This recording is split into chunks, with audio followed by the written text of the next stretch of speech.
Welcome to the 700 Club. Israel observes its 76th Independence Day in the middle of a war for its survival. The IDF is engaged in close combat with Hamas in eastern Rafah, and troops are poised for a full-scale invasion. Well, reports are now surfacing that the Biden administration has been holding back intelligence on the location of key Hamas leaders, including Sinwar. CBN's George Thomas reports.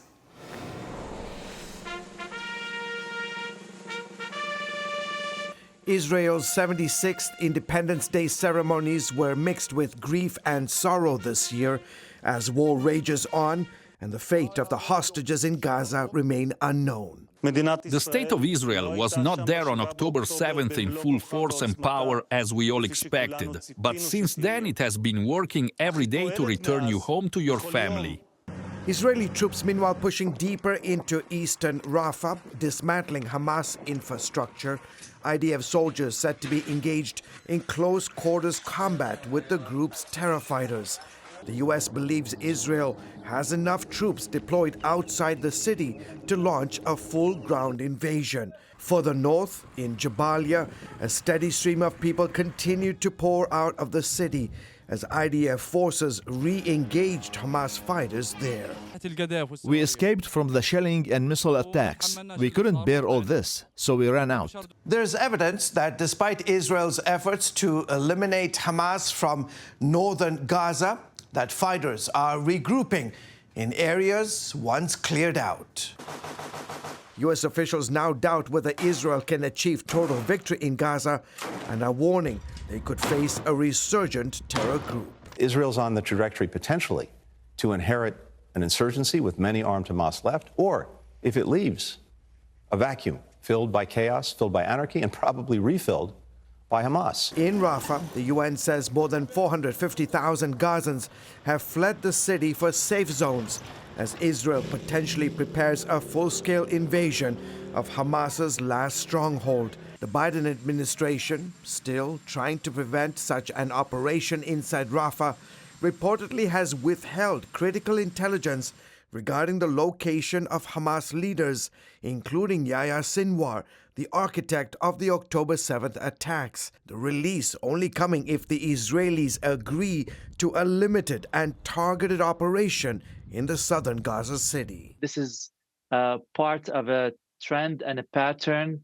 The Biden administration has been trying to control this conflict from day one, whether it escalates or not, how many days, who goes where, who does what. This is not the best course of action. We help our allies against our enemies. That's how it should be. The Washington Post reporting that U.S. intelligence even contains the precise location of the group's terror tunnels. So if this is the case, and we know where Sinwar is, and we know how the tunnels look like, so what are we as the United States government waiting for? The White House denies it withheld such intelligence. George Thomas, CBN News. It's inconceivable to me that we would withhold intelligence on the location of the key Hamas commanders, particularly Yahya Sinwar.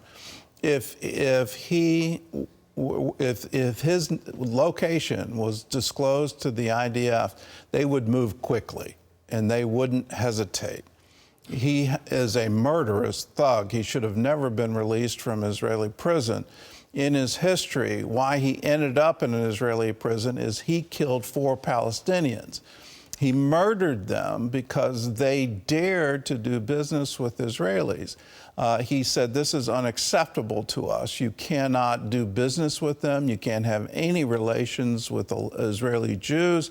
You can't even associate with them, and if you do, I'm going to kill you. That's why he was in jail. He spent 20 years there. He got released, and now he's turned into this murderous terrorist who planned October 7th. If you care about the citizens of Gaza, if you care about anyone living in that war zone, the elimination of Hamas has to be your #1 goal. If Yahya Sinwar is eliminated, if he is attacked by the IDF and he no longer poses a threat to Israel, well, then the war ends. Now, is there going to be an insurgency? Probably. The ideology of Hamas is going to survive this. Is there going to be an incredible need for an international coalition to come in and establish a new government for Gaza? The answer is absolutely yes. But until Hamas, their leadership, those responsible for October 7th, are eliminated, Israel has no choice. The reason is they vowed to do it again and again and again until Israel doesn't exist. When will we say to our allies, you can trust us, we've got your back, we're going to stand with you? To withhold this kind of intelligence, I find it absolutely incredible. Well, in other news, a Nashville hotel is canceling a pro-Israel gathering after threats of violence from a pro-Hamas activist. And let me underline this story. If you think the protesters for Palestine right here in the United States have our long-term interests at heart and are trying to have a vibrant democracy, well, please think again. They have vowed to take us out too. So let's believe them when they say it.